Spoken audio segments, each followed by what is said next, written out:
آج سے کوئی خیال میں کافی وقت ہو گیا، 1995 کا ذکر تھا، 2017، 21-22 سال ہو گئے ہیں. اور دیٹ واز 18 اپریل جب میرے والد صاحب کی وفات ہوئی. تو بس سم چانس مجھے واپس ایگزیکٹلی اگلے دن ہی مطلب 2 دن کے بعد میرا ایگزام تھا FSC کا، تو مجھے واپس جانا تھا. تو باقی میرے بہن بھائی گاؤں میں رکے اور مجھے اسی شام دفن کرنے کے بعد ہی I had to travel back to Pindi and then to Sargodha. تو ابھی میں گھر جب آیا تھا اس رات کو جس کی سپہر کو میں نے اپنے والد دفنایا تھا، تو مجھے ان کی کچھ چیزیں نظر آئیں. ان کی ٹیبل پہ ان کے گلاسز پڑے ہوئے تھے، ان کے جوتے موجود تھے، ان کے کوٹس، ان کے کپڑے ہینگرز میں ٹنگے ہوئے تھے، ان کی کتابیں ویسی تھیں. وہ نوٹس جو کہ انہوں نے لکھ کے رکھے تھے اگلے اس کی اپنی ڈیٹس کی کلائنٹس کے لیے موجود تھے. اور مجھے جیسے اچانک ایک چیز لگی کہ something that is there that is suddenly gone. اور مجھے اس سے میسج وہ چیز پہ دماغ میں مسلسل گونج رہی ہے. وہ یہ ہے کہ کیا واقعی ہم کسی چیز کو اون کرتے ہیں؟ The question is, do we really own something? کیا ہم واقعی کسی چیز کے مالک ہیں؟ مجھے یہ بات مطلب یہ کہتے ہیں سمجھ آتے ہے. تو یہ بات بھی ہو سکتا ہے سڈنلی کچھ لوگ، اگر آپ نے اپنے پاس رولکس پہنی ہوئی ہے، یا آپ کی کرولا بار کھڑی ہوئی ہے، یا آپ نے ایک بڑی محنت سے اپنا گھر بنایا جو 3.5-4 کروڑ کا ہے، یا آپ نے whatever the possessions that you have، تو میرا سوال یہ ہے کہ آپ واقعی ان کے مالک ہیں؟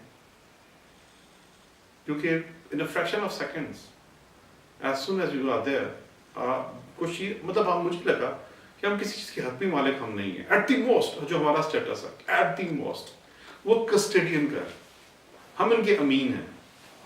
ہمیں ایک چیز سونپی گئی اور ہم نے اس کو ایک بہتر طریقے سے استعمال کر کے جس حالت میں ہمیں آئی تھی اس حالت سے بہتر ہم نے کچھ اپنے بعد میں آنے والے لوگوں کو یا جو ہمارے آس پاس موجود ہیں ان کے حوالے کرنا. ہم کسی بھی چیز کے اونرشپ نہیں ہے. ایون آپ کے بچے بھی ہمارے بچے نہیں. اور یہ ہم کبھی پیرنٹنگ میں آپ سے بھی اس پہ ڈسکس ہم کر رہے ہوتے ہیں. مسائل تب شروع ہوتے ہیں جب ہم اپنے بچوں کو بھی اپنی جیکٹ یا اپنی جینس کی طرح سمجھنا شروع کرتے ہیں. They ought to behave the same way. وہ ہمارے پوزیشنز نہیں ہوتے، ان کی اپنی ذات، اپنی زندگی، اپنا تجربہ، اپنا سب کچھ ہوتا ہے.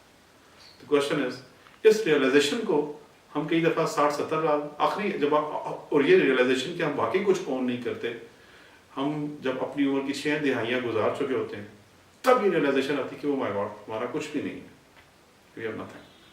تو اگر آپ جلدی اس کو حاصل کر لیں گے تو یہ نہیں کہ آپ دنیا کو انجوائے کرنا چھوڑ دیں گے، you would start enjoying it, but آپ کی ذمہ داری خوبصورت ہو جائے گی. آپ کسٹڈین کا ریلیشن بنے گا اور آپ کے اندر ایک طمانیت جاگ اٹھے گی، آپ کے اندر ایک فریڈم آ جائے گا، آپ کے اندر ایک آزادی آئے گی. ایک بڑی انٹرسٹنگ بات ہے، وہ اس کو میں اسی بات پہ اینڈ کرنا چاہوں گا اس بات کو، ڈسکشن کو.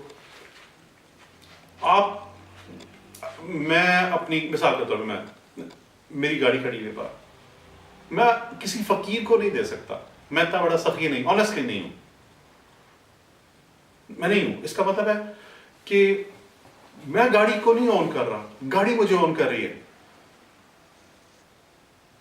جس چیز کو آپ نہیں دے سکتے کسی کو، وہ چیز آپ کو اون کر رہی ہے، آپ اس چیز کے مالک نہیں ہیں. That is the point. آپ اپنی رولکس کسی کو نہیں دے سکتے، آپ رولکس کے مالک نہیں ہیں، رولکس آپ کی مالک ہے، کیونکہ رولکس has a bigger value than your will to give away something. آپ اس چیز کے تہیں تک مالک ہیں جب آپ اس کو دے سکیں. اور we have people in our history جو کہ ایک سائل کی آواز پہ پورے خاندان اپنے گھر لٹا دیتے ہیں. that is there. تو I wish کہ ہم خواہش کر سکتے ہیں کہ ہم اس کو کچھ چھوٹے حد تک ہی اس پہ کریں، ان کے نقشے قدم پہ چل سکیں. اور یہیں سے وہ ایک اسٹارٹ آف گیونگ ہے. ہمیں گیونگ کی فلسفی سمجھنی ہے کہ ہم اس چیز کے مالک تب تک ہیں جب تک کہ ہم اس کو دے سکتے ہیں. جو ہم نے دے دی ہم اسی کے مالک ہیں، جو ہم دے نہیں سکتے ہم اس کے مالک نہیں ہیں، وہ ہماری مالک ہیں. I understand that.